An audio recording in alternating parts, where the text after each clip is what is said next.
बस, बहुत हो गया। अब कुछ नहीं हो सकता। बाहर आ जाओ। ये कहानी इसी घर से शुरू हुई थी और खत्म भी इसी घर में होगी, आज ही।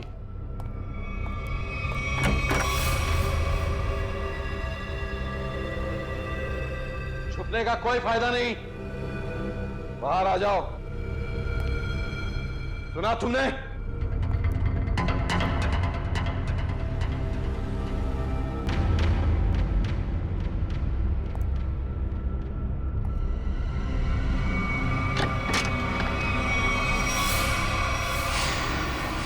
बहुत हो गया नकली रायमा बनने का नाटक। पर come on, move.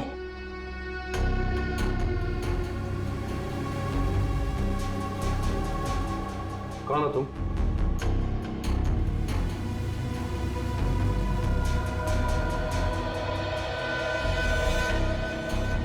CID office, पूर्वी। सीआईडी? चल चल चल चल चल चल चल चल, हम लोग इस बंगले में छुप जाते हैं। अरे इतने सभी नहीं, यहाँ पर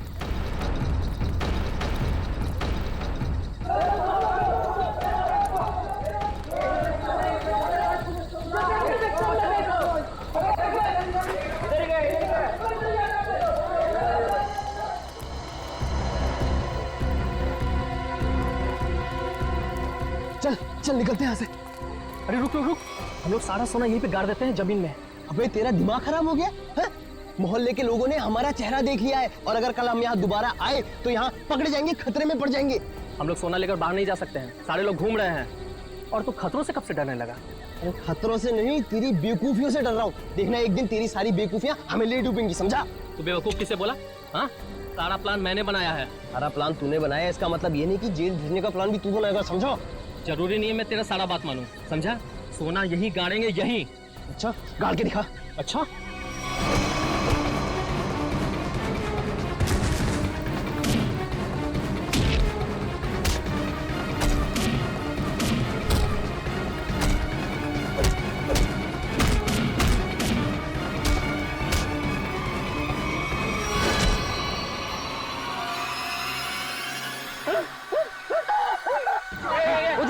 उधर से आवाज है। चल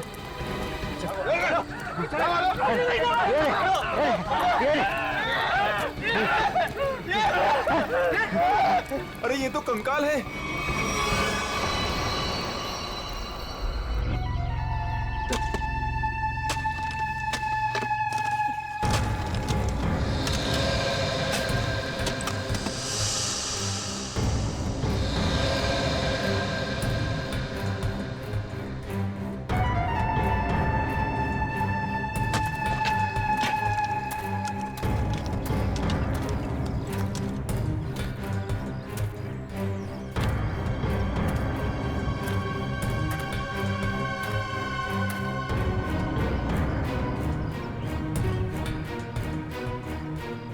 कैसा दिमाग होता है इन मुजरिमों का। खून करके मन नहीं भरा तो डिजाइन बना दी हड्डियों की। सचिन, तुम दोनों एक काम करो, घर के अंदर से अच्छी तरह से तलाशी ले, देखो कुछ ना कुछ मिलता है क्या। बॉस ये देखो, उस सिर पे रहने ये डिजाइन हाथ और पैर की हड्डियों से बना है। ये देखो, ये पैर की हड्डी और ये हाथ की हड्डी। टांगों की हड्डियां अलग अलग लोगों की हैं। हाँ तारिका, अलग अलग इंसानों की है। बस मुझे लगता है कम से कम 2 लोगों का तो खून हुआ है यहाँ पर। हाँ विक्रम। सर ये बाकी की हड्डियां मिल गई है, इन्हें यहाँ पे दफना के रखा गया था।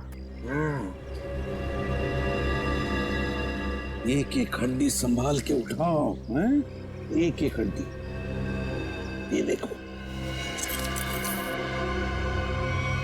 लुई जरा देखो, घर के अंदर कहीं खून के निशान मिलते हैं क्या?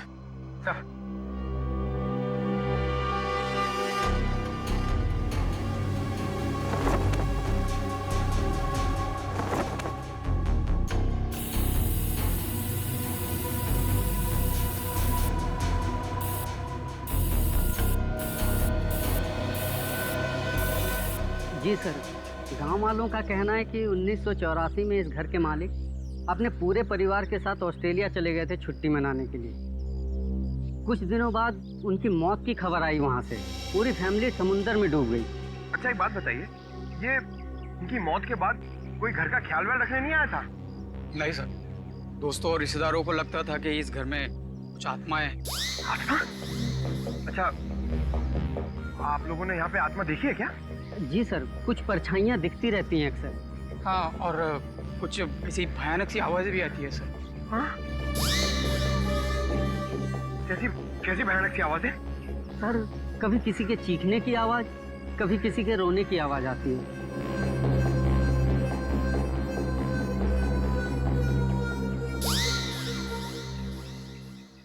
सड़के, इन सारी हड्डियों को देखकर लगता है कि खून एक आदमी का हुआ है और एक औरत का भी। ये देखना, पेल्विक गर्ड, एक पेल्विक गर्डल किसी औरत की है। हाँ बस, लेकिन एक कमाल की बात है, क्या? इन सारी हड्डियों में किसी की भी खोपड़ी की हड्डी नहीं मिली। हो सकता है खोपड़ियां किसी और जगह पे छुपा कर रखी हो या फेंक दी हो सकता है ना। मयूर, विक्रम, काम करो, बंगले के आसपास का एरिया अच्छी तरह से छानो और ढूंढो, देखो, कुछ न कुछ तो जरूर मिलेगा। एक एक कोना भी मत छोड़ो। जाओ।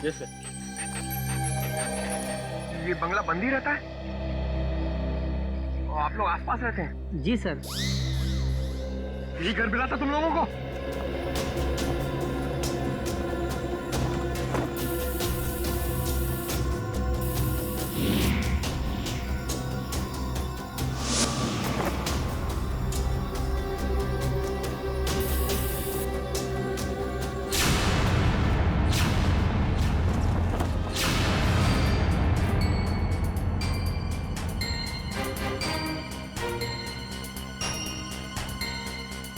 सूखा हुआ खून।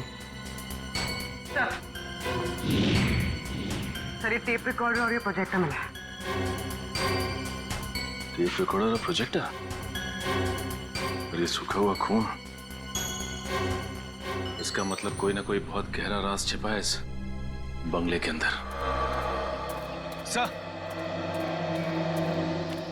सर खोपड़ी तो कोई नहीं मिली, मगर ये कार की चाबी मिली। कार की चाबी है ना, बड़ी अजीब बात। कार की चाबी है पर यहाँ पर कोई गाड़ी नहीं। एक आदमी एक औरत की हड्डियां हैं पर उनकी खोपड़ियां नहीं। फिर है क्या ये सारा चक्कर? और फिर किसने किया है ये?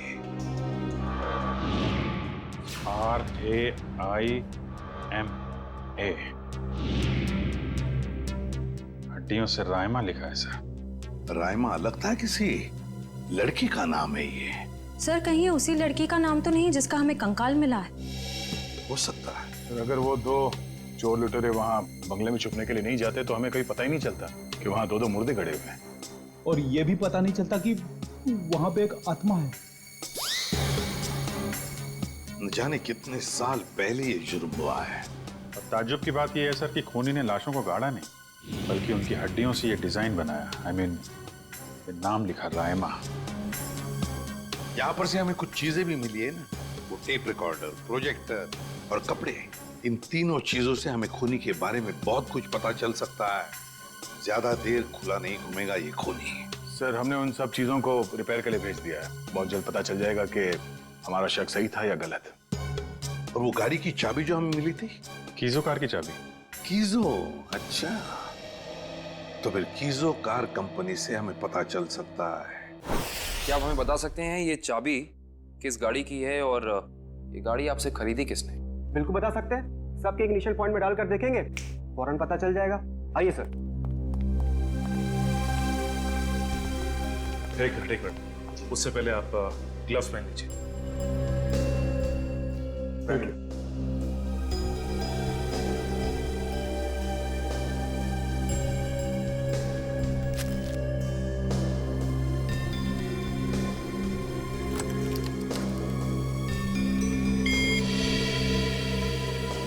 नहीं सर।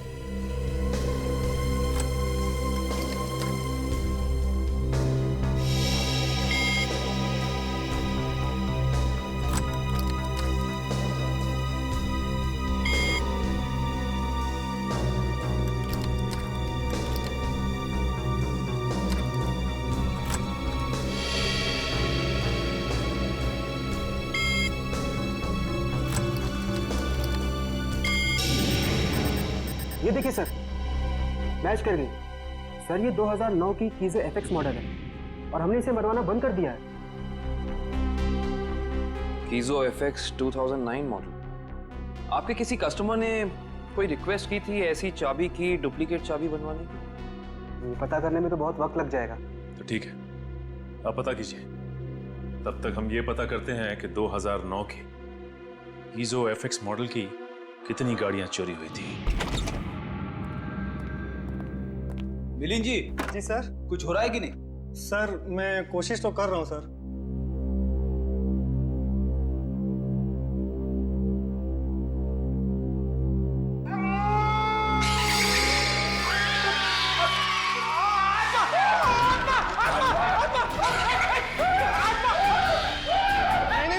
नहीं सर, आत्मा नहीं है, ये तो गलती से फेडर खुल गया था। भयानक आवाज। हाँ, ये वही रिकॉर्डर है जो आप लोग लेके आए थे, उसी में से आवाज आ रही थी ये। सर, ये आत्माओं ने शॉर्टकट मारना शुरू कर दिया है। ये अपनी आवाज यूज नहीं करती हैं, इस टेप रिकॉर्डर में आवाज डाल के यूज करती हैं। पंकज, ऐसा भी हो सकता है कि वहां पे कोई आत्मा हो ही ना, कोई इंसान ही ये सब खेल खेल रहा हो। मिलिंद जी। जी सर। आपको इस प्रोजेक्टर से क्या फुटेज मिला? हाँ सर, एक मिनट। हेलो रचना, तुम नीचे खड़ी हो? ओके, तुम वहीं रुको, मैं आता हूं। सर सॉरी सर, मुझे किसी काम की वजह से नीचे जाना पड़ रहा है। आप लोग ये रिमोट लीजिए ना, आप लोग फुटेज देखिए, पर सर जरा ध्यान से। ध्यान से क्यों? क्योंकि सर ये फुटेज कमजोर दिल वालों के लिए नहीं है।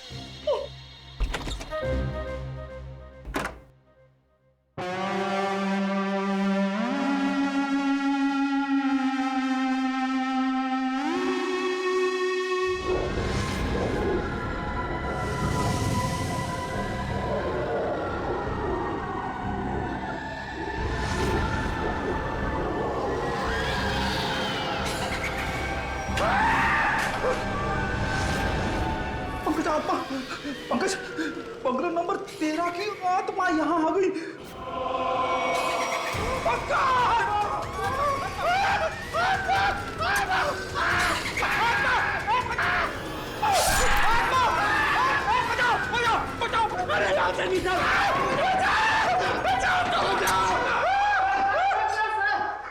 मैंने तो पहले कहा था सर, ये फुटेज कमजोर दिल वालों के लिए नहीं है।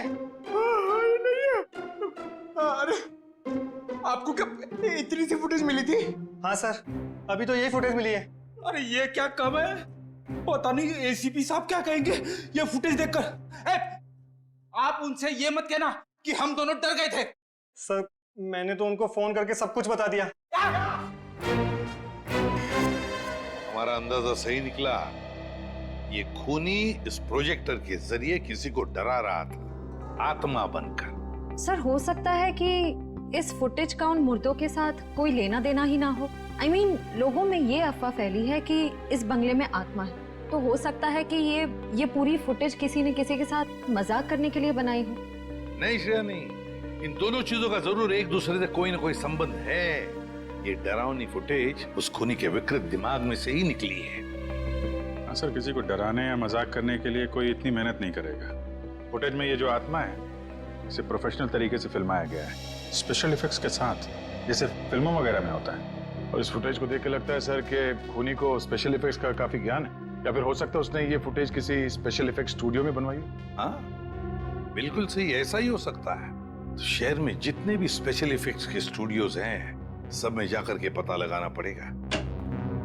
आइए सर, ये बलविंदर है, वो गाड़ी की चाबी इन्हीं की थी। क्या बात है सर, मुझे यहाँ क्यों बुलाया गया है? हमें आपकी गाड़ी की चाबी मिली है। कहाँ से सर? उन्नति नगर, बंगला नंबर 13। ये एड्रेस कुछ जाना पहचाना लग रहा? नहीं सर। नहीं? रायमा नाम सुना है पहले कभी? बिल्कुल नहीं सर। मगर सर इसका मेरी गाड़ी से क्या लेना देना है? आपकी गाड़ी है कहाँ? सर वो तो कई सालों से गायब ही है। कब से? 5 जुलाई 2011। दरअसल मेरा टैक्सी का बिजनेस है। मेरी कंपनी का नाम है बलविंदर एंड कंपनी। मेरा ड्राइवर प्रीत उस दिन गाड़ी लेकर न जाने कहाँ गायब हो गया। तब से लेकर आज तक मेरी गाड़ी का कोई अता पता ही नहीं है सर। और उस ड्राइवर का? अस्पताल से फोन आया था कि उसे वहां भर्ती किया गया है। मैं उसे वहां देखने गया था। उसकी हालत बहुत खराब थी सर।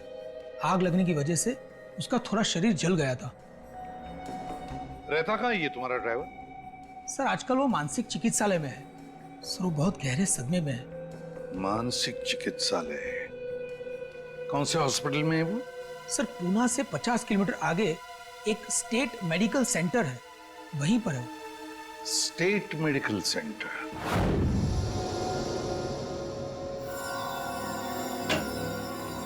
हाँ तारिका जी, कुछ बात बनी? सर चेक कर रहे हैं ना, कुछ ना कुछ तो पता चल ही जाएगा। भाई साहब, मैं दिखाई नहीं दिया आपको?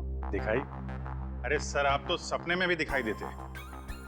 हाँ सर, आज सुबह ही सपना देख रहा था। जैसे ही मैं फॉरेंसिक लैब में आता हूँ, आप इस केस के बारे में कुछ ऐसी बातें बताते हैं कि शाम तक खून ही पकड़ा गया। विजीत, तुमने सपना देखा? जी सर। और सपने में मुझे देखा? जी सर। तुमने सपने में तारिका जी को देखा होगा। जी सर। नहीं सॉरी सर, क्या क्या कह रहे हैं सर आप भी? तो बताइए डॉक्टर साहब, इन कंकालों ने अपनी आप बीती बताई? हाँ, थोड़ी बहुत बातें पता चली है। सबसे खास बात ये है कि ये कंकाल वक्त के साथ कंकाल नहीं बने। खूनी ने इन्हें मारने के बाद तुरंत इन्हें कंकालों में बदल दिया है। मतलब खूनी ने इनकी खाल को एसिड से जला दिया है। माय गॉड, इतनी बेरहमी से मौत हुई है इनकी। और ये जो कंकाल है ना, ये कंकाल एक आदमी का है। इसकी उम्र 30 से 35 साल है और इसकी लंबाई लगभग 6 फीट के आसपास है। और ये जो हाथ पे उंगलियों में आपने निशान लगा रखा है, ये क्या है? हाँ, दरअसल इसकी उंगलियों में, इसकी कलाई पे मुझे बहुत कुछ टूट फूट दिखाई दी। मतलब ये आदमी अपने हाथों का बहुत ज्यादा इस्तेमाल करता हो। शायद ये किसी ऐसे प्रोफेशन में होगा जहाँ हाथों का काफी इस्तेमाल होता है, या तो कोई मजदूर या फिर कोई आर्टिस्ट। और ये दूसरा कंकाल लड़की का, उसे क्या पता चला? दया, इस लड़की की उम्र लगभग 30 साल। इसकी लंबाई 5 फीट 4-5 इंच है, बस इससे ज्यादा कुछ पता नहीं चल पाया। और ये जो ड्रेस पे खून लगा है, इसका क्या? टेस्ट करने से पता चला कि ये खून नहीं है, लमाइन रेड नाम का केमिकल है, जिसका इस्तेमाल ज्यादातर फिल्म्स, टीवी सीरियल्स और नाटकों में किया जाता है, नकली खून दिखाने के लिए। तो इसका मतलब किसी ने पूरी तैयारी कर रखी थी, ये बंगला नंबर 13 में किसी को डराने की। पकड़ा जाएगा, वो खूनी भी है और वो डराने वाला भी, अगर दोनों अलग अलग है तो। डॉक्टर साहब, कितना टाइम लगेगा ये पता करने के लिए कि कंकाल कितना पुराना है? थोड़ा वक्त लगेगा दया, तुम तो जानते हो कार्बन डेटिंग में थोड़ा वक्त लगता है।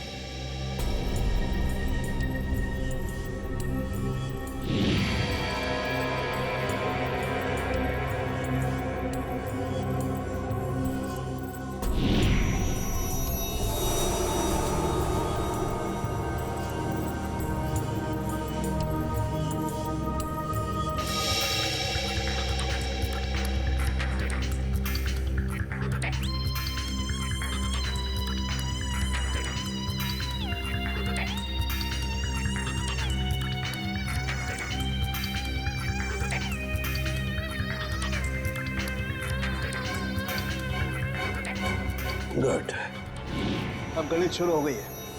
अब पता लग जाएगा दरअसल इन लोगों की मौत कब हुई थी। सर मुझे लगता है इन दोनों को एक साथ ही मारा होगा।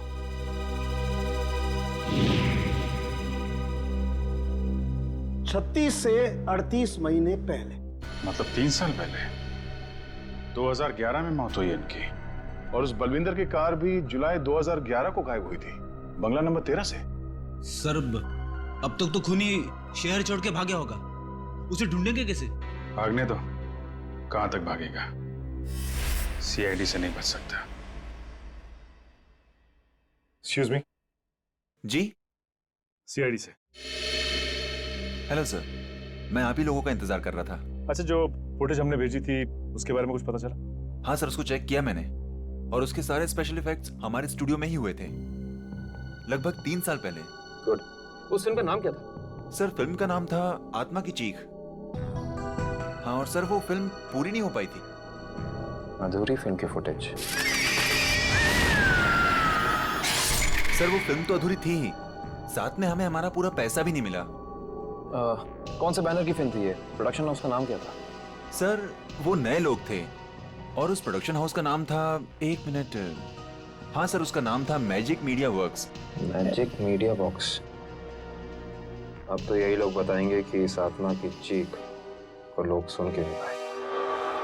प्रीत की हालत में पिछले 3 सालों में बिल्कुल सुधार नहीं हुआ। उस वक्त किसी लड़की की आत्मा के बारे में बात करता था और आज भी करता है। सर लड़की की आत्मा? अच्छा, पिछले 3 साल में जितने भी लोग प्रीत से मिलने आए थे उनकी लिस्ट चाहिए हमें। हाँ, हैरानी की बात यही है सर, पिछले 3 सालों में इससे कोई भी मिलने नहीं आया सिवाय मिस्टर बलविंदर के, जो इनके इलाज का खर्चा उठा रहे हैं। बलविंदर? जी सर। ओके।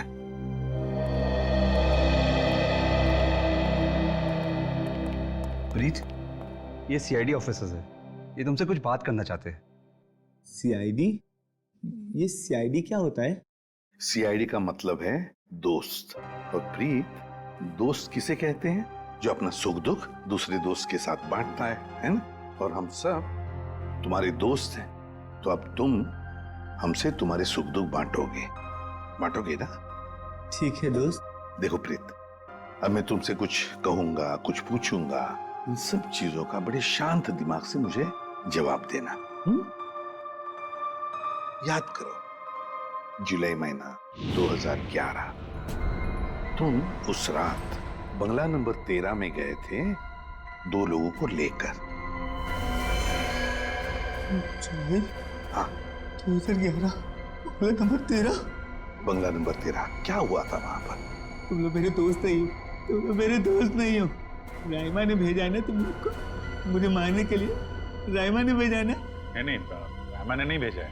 हम लोग दोस्त हैं तुम्हारे। हाँ, पक्का? बिल्कुल पक्का, राइमा ने नहीं भेजा है हमें। अब बताओ, क्या हुआ था उस रात उस बंगले में? है? बंगला नंबर 13। एक आदमी और औरत ने पैसे दिए थे मुझे उन्हें वहां ले जाने के लिए। ये क्या? राइमा चीख रही है, राइमा चीख रही है, मुझे मार देगी, मुझसे बदला लेना चाहती है। राइमा तुम्हारे पीछे है। ये बात करने की स्थिति में नहीं है अभी। आई एम सॉरी डॉक्टर साहब, दो मिनट और। सॉरी, मैं आपके केस के लिए मैं अपने पेशेंट की जान खतरे में नहीं डाल सकता। Please cooperate. ठीक है। मुझे मार देगी, मुझसे बदला लेना चाहती है। अभिजीत, एक बात तो पक्की है कि उस रात प्रीत बंगला नंबर 13 में एक आदमी और एक औरत को लेकर गया था, और हमें जो कंकाल मिले हो शायद उसी आदमी और उस औरत के हो। हाँ सर, ये आत्मा वाला ड्रामा करके उनको डराया, मार डाला, फिर सर अलग कर दिया ताकि पहचान ना हो सके। सर, ये प्रीत बार बार राइमा आ रही है ऐसा क्यों बोल रहा? कहीं राइमा जिंदा तो नहीं? इस बात का तो पता लगाना ही पड़ेगा कि प्रीत की बातों में कितनी सच्चाई है और कितना भ्रम। लेकिन एक बात तो पक्की है, इस राइमा का इस केस के साथ कोई ना कोई संबंध जरूर है। इस राइमा की कुंडली निकालो। राइमा,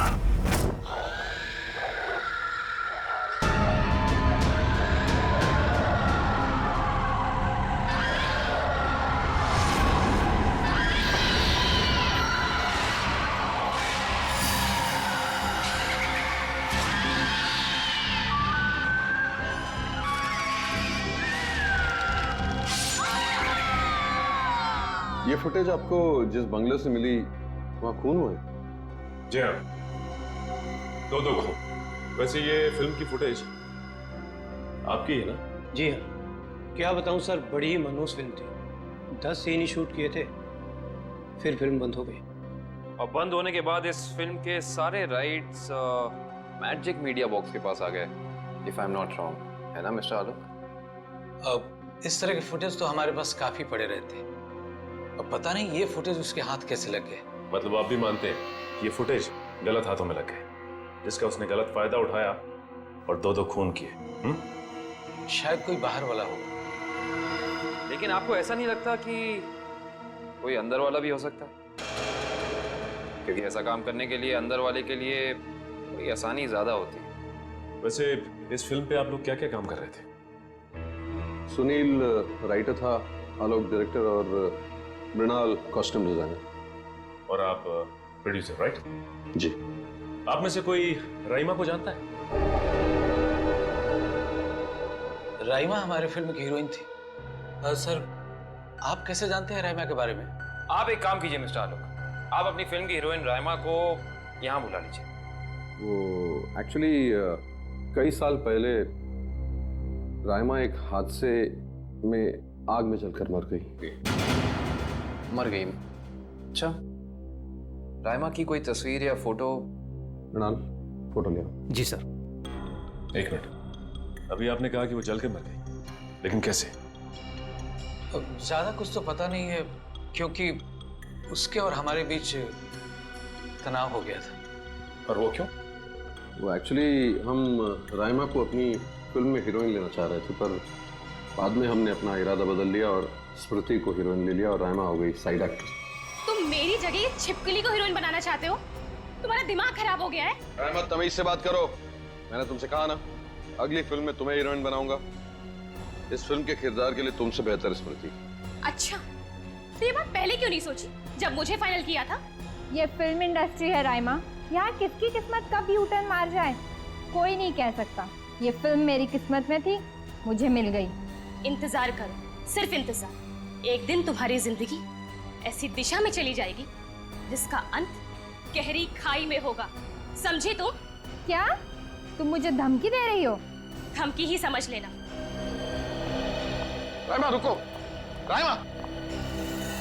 सूरज गया था रायमा को मनाने के लिए, लेकिन कोई फायदा नहीं। एक हफ्ते बाद खबर आई कि एमजे स्टूडियो में आग लगी है और रायमा की मौत हो गई। मुझे अफसोस है, अगर रायमा हमारी फिल्म की हीरोइन होती तो शायद ये दुर्घटना ना होती और आज वो जिंदा होती। आलोक जी, आप एक काम कीजिए, आप अपनी फिल्म की नई हीरोइन स्मृति, उनको यहाँ बुलाइए। मैंने उसे कॉल किया था, उसका फोन लगा नहीं, और आर्ट डायरेक्टर विराज का भी वो फोन डेट बता रहा था। विराज और स्मृति से मिलना पड़ेगा। सर, ये रहे फोटो। ये है रायमा। रायमा ने स्मृति को धमकी दी, उसके बाद रायमा खुद मारी गई। तो फिर ये खून कर कौन रहा है? इसका जवाब तो अब विराज और स्मृति से मिलकर ही पता चलेगा। मैंने पता किया, ये विराज और स्मृति इस ब्लू रोज प्रोडक्शन हाउस में काम कर चुके हैं। गुड निखिल, इससे पूछते हैं। अरे सुनिए भाई साहब जी, ये विराज शंकर है, आर्ट डायरेक्टर है, काफी टीवी में और फिल्मों में सेट लगाए हैं इन्होंने। इन्हें पहचानते हैं आप? नहीं सर, मुझे नहीं मालूम। जी, आगे पूछते हैं। एक्सक्यूज मी, हम लोग सीआईडी से। जी, आप विराज शंकर को जानते हैं? विराज शंकर? हाँ सर, मैं जानता हूँ। वो बेचारे बहुत कर्जे में थे, पर फिर पता नहीं क्या हुआ उनका। उनका कोई एड्रेस, कोई पता? सर, इस बारे में कुछ ज्यादा तो पता नहीं है, लेकिन उनका ऑफिस कहीं अंधेरी में है। अच्छा, ये फोटो को ध्यान से देखिए। स्मृति ये फिल्मों में काम करती है, पहचानते हैं आप इन्हें? जी हाँ, इनकी बंद फिल्म के बाद इनको कोई प्रोड्यूसर फिर से रिलॉन्च करना चाहते थे, लेकिन सर ये पता नहीं क्यों बदकिस्मती से ये 2011 में अमेरिका चली गई और उसके बाद फिर लौट के आए हैं। ये स्मृति का कोई अता पता जहाँ हम उनसे मिल सकते हैं? हमें तो नहीं पता, पर उस एजेंसी पर उसका पुराना एड्रेस होगा जहाँ पर उन्होंने चमकार वॉशिंग पाउडर का विज्ञापन किया था। ठीक, थैंक यू। ज़्यादा एजेंसी से स्मृति के घर का पता निकलवाते हैं।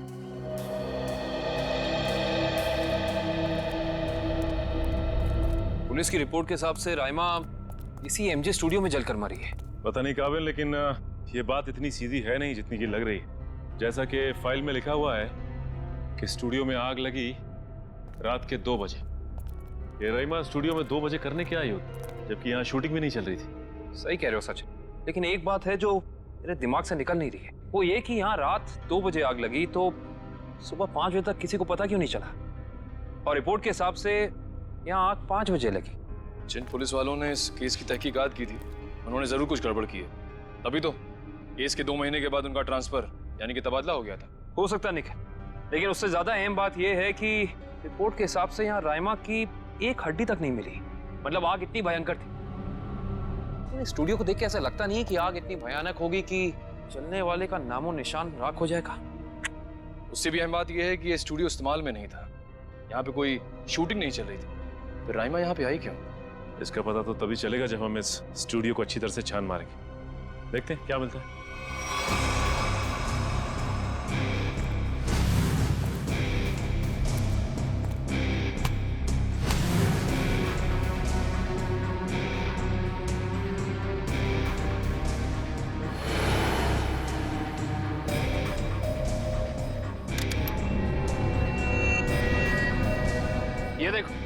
जली हुई गन।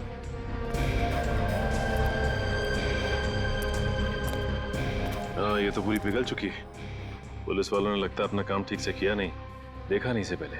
भी हो सकता है कि राइमा ये गन किसी को मारने के मकसद से लाई हो, या फिर हो सकता है कि कोई राइमा को मारने के लिए लाया हो। ये भी पॉसिबिलिटी है। जरूर कुछ है यहाँ, देखते हैं और क्या मिलता है।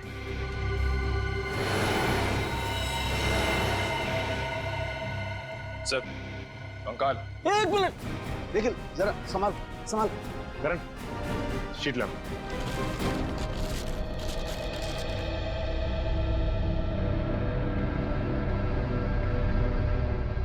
एक बार कंकाल, वो भी पूरी तरह से जला हुआ।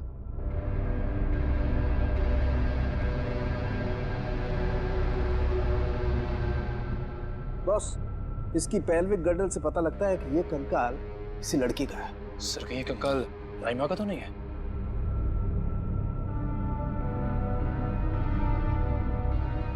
और इसकी लंबाई 5 फीट 6 इंच। और राइमा की लंबाई 5 फुट 3 इंच। इससे साफ पता चलता है कि ये कंकाल राइमा का नहीं बल्कि किसी और का है।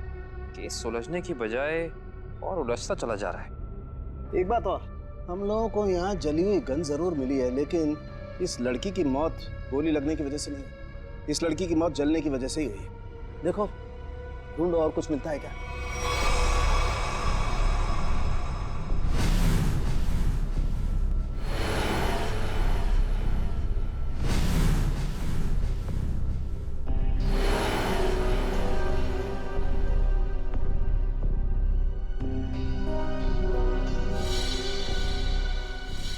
सर ये देखिए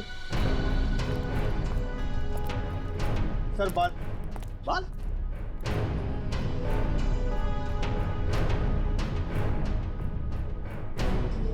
ओह, सर ये तो इसी लड़की का बाल लगता है। या तो मरने वाली का या फिर राइमा का।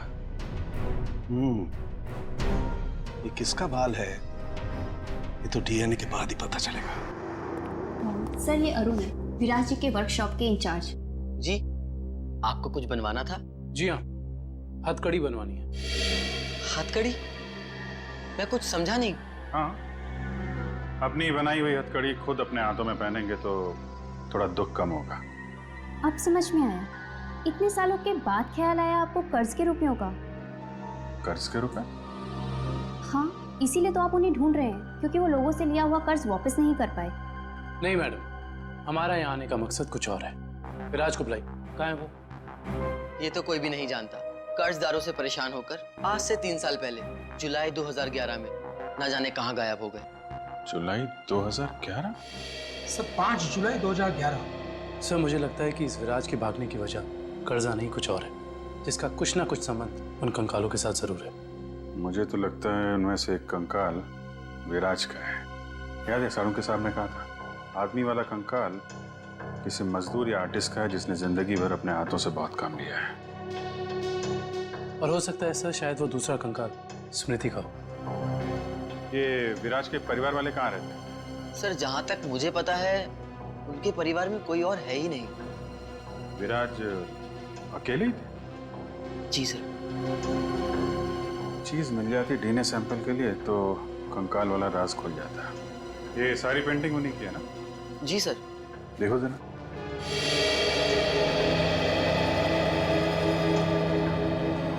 Sir, thumbprint.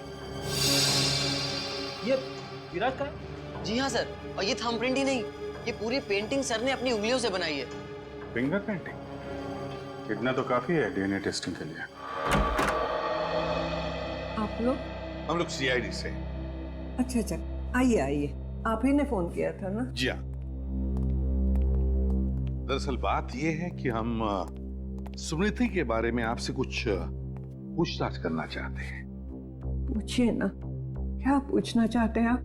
क्या आप बता सकती हैं कि स्मृति का आपके अलावा इस दुनिया में और कोई भी नहीं है? नहीं, उसके माँ बाप बचपन में ही गुजर गए। अब बची है तो ये बूढ़ी दादी, बहुत ही प्यार से पाला है मैंने उसे। ये स्मृति अचानक अपना फिल्मी करियर छोड़कर अमेरिका क्यों चली गई? वो कभी किसी को कुछ नहीं बताती थी, हमेशा अपना मन का करती थी। उस दिन भी उसके मैनेजर का फोन आया, कह रहा था कि मैडम किसी विज्ञापन की शूटिंग के लिए अमेरिका जा रही है। उसके मैनेजर से मैंने पूछा कि कब वापस आएगी वो, तो उसने कहा 3-4 दिनों में। लेकिन पूरे 3 साल हो गए, अब तक उसका कुछ पता नहीं, कुछ पता नहीं। कब की बात है ये, कुछ याद है आपको? कैसे भूल सकती हूँ, 5 जुलाई 2011। सर वो कंकाल भी 3 साल पुराना है सर। कहीं वो सर कम से कम इतना तो पता कर लो, मेरे बच्चे के साथ हुआ क्या? कहीं वो इस दुनिया में है भी या नहीं? जब तक इस राज का बोझ मेरे दिल पर रहेगा, मैं इतना चैन से जी पाऊंगी, न मर पाऊंगी। देखिए, मैं आपसे वादा करता हूं कि सच क्या है इसका हम पता लगा लेंगे। प्लीज आप अपना ख्याल रखिए, ठीक है?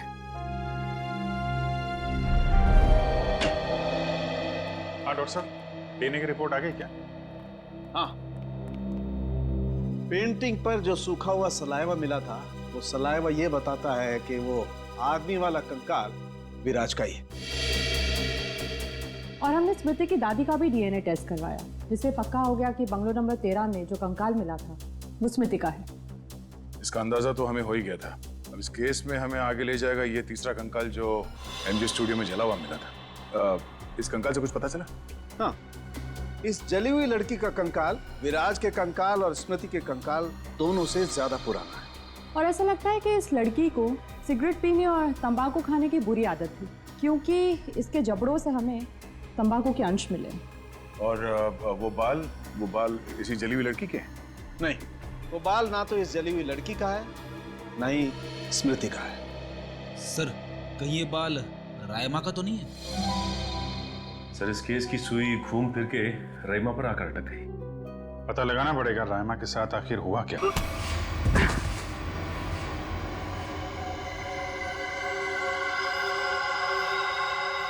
मैं और रायमा एक दूसरे से बहुत प्यार करते थे, इसलिए जब हीरोइन का रोल रायमा की जगह प्रीति को मिला तो तुम्हारे दोनों कानों से धुआं निकलने लगा है? हाँ, हम स्मृति को सबक सिखाना चाहते थे, इसलिए हमने उसके अतीत के बारे में रिसर्च शुरू की। रायमा को पता चला कि एक्ट्रेस बनने से पहले स्मृति ड्रग्स के कारोबार से जुड़ी थी। इसलिए रायमा ने स्मृति को ब्लैकमेल करना शुरू कर दिया। क्यों? स्मृति को लगा कि उसका करियर खत्म होने वाला है, उसके रीलॉन्चिंग के सपने पर पानी फिर जाएगा, इसलिए उसने और उसके बॉयफ्रेंड विराज ने एक किलर को रायमा की सुपारी दी। यह तो अच्छा हुआ कि उस किलर की गोली से रायमा नहीं मरी, बल्कि वो अपराधी खुद उस आग में जलकर मर गई।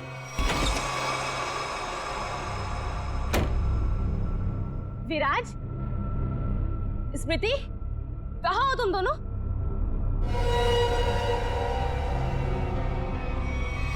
कौन हो तुम? जिया। जिया? कौन जिया? और ये दरवाजा क्यों बंद कर दिया? ताकि तुम्हें अकेले में तोहफा दे सके। हाँ? स्मृति और विराज को ब्लैकमेल करने का तोहफा। हाँ? और क्या कर रही हो तुम? सुना है आग से जलकर मरने में बहुत दर्द होता है। आग? छोड़ दो मुझे, प्लीज, गोली मत चलाना। मौत से बचकर कहाँ भाग रही हो? मौत से तो आज तक कोई नहीं बच पाया। छोड़ दो मुझे, प्लीज छोड़ दो मुझे, गोली मत चलाना, प्लीज छोड़ दो मुझे, छोड़ दो मुझे। कोई आखिरी ख्वाहिश?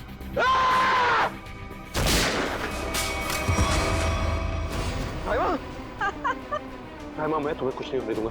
मैं तुमसे बहुत प्यार करता हूँ, मैं तुम्हें कुछ नहीं होने दूंगा रायमा। अब तुम दोनों को मुझसे कोई नहीं बचा सकता। सब फाइनल गुड बाय।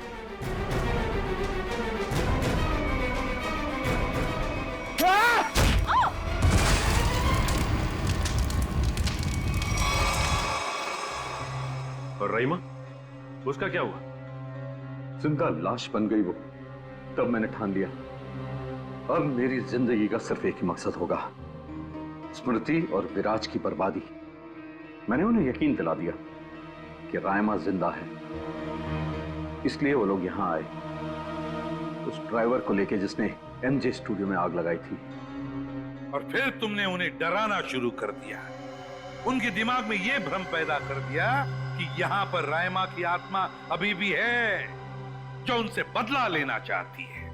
हाँ, और फिर उन्हें मार डाला और उनका सिर काट के अपने साथ ले गए, ताकि अगर कभी उनकी लाश मिलती भी है तो उन्हें कोई पहचान ना सके।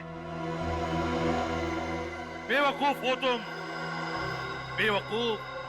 अगर कानून की मदद लेते तो उन दोनों को वैसे ही सजा होती, मगर नहीं, तुमने कानून को अपने हाथों में लिया, उन दोनों को बेरहमी से मार डाला। और रायमा, उसका क्या, कभी सोचा तुमने? बेचारी की जिंदगी का फैसला तो अब कानून करेगा, लेकिन तुम्हारा फैसला तो हो ही गया, समझ लो। तुम्हें तो फांसी होगी, फांसी। Good morning. Hi. Good morning. अरे ये क्या लेके आई हो? सर, ये आप सबके लिए मिठाई है और मेरी एंगेजमेंट के इनविटेशन कार्ड्स हैं।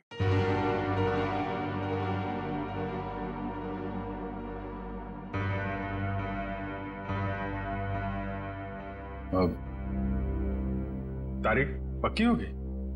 जी सर, 28 सितंबर। अच्छा। दो हफ्ते बाद ही है। काफी तैयारी करनी होगी आपको तो। सर, ज्यादा कुछ तैयारियां करनी नहीं, सिद्धार्थ को भी मेरी तरह एक छोटा सा ही फंक्शन चाहिए था। ये तो बहुत अच्छी बात है। Congratulation Shreya. Thank you sir. चलो मुंह मीठा कराओ। हाँ श्योर।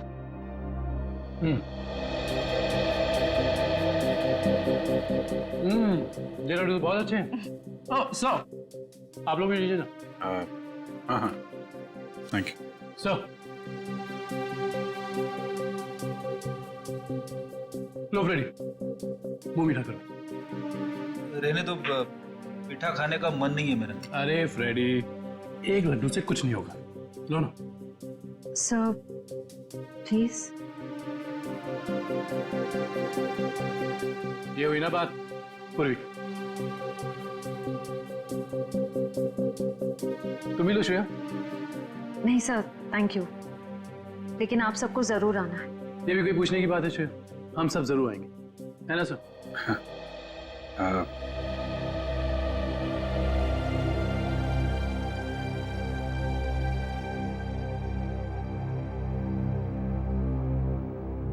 सर, आप आएंगे ना?